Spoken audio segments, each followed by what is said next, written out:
পরে দিয়ে দেখলাম যে কি দুজনকে ধস্তাধস্তি করে ধরছে 10-12 জন। ওদিকে প্রথমে ওই জায়গাতে ধরে একেবারে ওই জায়গাতে গুলি করছে। মামলা হাজিরা ছিল, মামলা হাজিরা দিয়ে শেষ করে চলে যাওয়ার সময় আমরা এখানে দাঁড়াইছি গাড়িতে ওঠার জন্য। তারা 4 জন ছিল, একজন আগে আসলো, একজন আগে এসে লিয়াকত মেম্বারকে উদ্দেশ্য করে লক্ষ্য করে একটা গুলি করছে। তখন লিয়াকত মেম্বার সরে গেছে, আমরা বাকিরা যারা সবাই ছিলাম তাকে আমরা ধরে ফেলছি।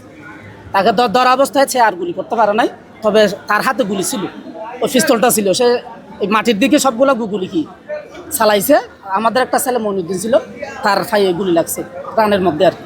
আমরা সবাই তাকে ধরে মেম্বারের গাড়িতে উঠাইয়া আমরা সবাই তাকে থানায় গিয়ে হস্তান্তর করে দিচ্ছি।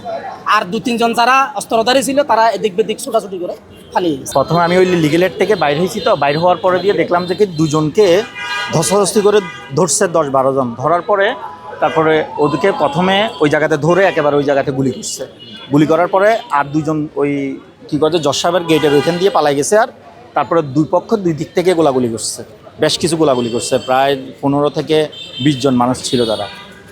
তারপর মোটরসাইকেলও ছিল, এই সম্ভবত একটা নোহা ছিল যা গুলি করার পরে যে লোকটাকে ওরা ওইটাতে ঢুকাইয়া ওরে সহ নিয়ে গেছে। জনকে দেখছি, তবে আর বাকিগুলোকে দেখি নাই। আর একজনের দেখছি এই অংশে ব্লাড, তবে ও কি আহত হয়েছে অবস্থা নাকি কি সেটা বুঝতে পারিনি।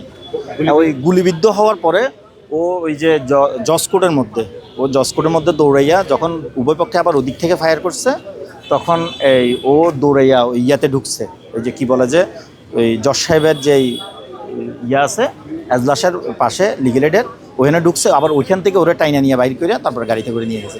গুলি করার জন্য, হত্যা করার উদ্দেশ্যে কি দুষ্কৃতিকারীরা এখানে আসছিল, এটা শুনতে পেয়ে আমরা হঠাৎ করে আসলাম। আমরা যেটুকু জানতে পেরেছি ওনার স্বাস্থ্য ভাই গুলিবিদ্ধ, উনি আল্লাহ রহমতে এখনও সুস্থ আছে। আমরা অতি শীঘ্রই আইনানুগভাবে ওনাকে যে আমরা যে বিচার কঠোর থেকে কঠোর বিচার দাবি জানাচ্ছি। এত স্বৈরাচার আন্দোলনের পরেও একটা কোর্ট বিল্ডিংয়ের মতো একটা প্লেসে এরকম নিন্দনীয় ঘটনা, এটা আশ্চর্যান্বিত করে আমাদেরকে। আমরা এর তীব্র নিন্দা জানাচ্ছি এবং দ্রুত প্রশাসনের কাছ থেকে বিচার দাবি করছি। অবশ্যই যারা এই কাজের সাথে জড়িত সম্পৃক্ত তাদেরকে দ্রুত গ্রেপ্তার করে দাবি জানাচ্ছি। তা ও একটা গাড়িতে উঠে চলে গেছে, মানে গাড়িতে নোহা যেটা, ওই নোহাতে করে দেখলাম যে কি চলে গেছে নোহাতে করে। আর এই 2টা মোটরসাইকেল ওখানে পড়ে গেছিলো গোলাগুলির সাথে।